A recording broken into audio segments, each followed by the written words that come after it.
自透早至福宫外口陆续有人来拜拜，先刷影庙方准备的物资。伫中秋节进前，秉持着先天上帝旨意，予弱势户会当过好节。这活动上较早我20多年前就拢陆续有咧行，因为也是一年拢伫外口足侪所在，是最近较收了完全当阮庙里遮。上帝讲遮，就我讲遮落咧用安尼。庙方人员把袋仔内面的物资摕出来，除了有2公斤的大米，还佫有12个罐头、关庙米、米粉，相当丰富。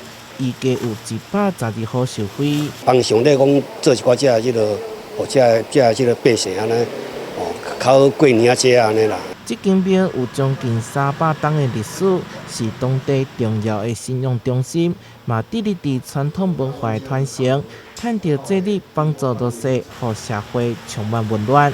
台南新闻所在采访报道。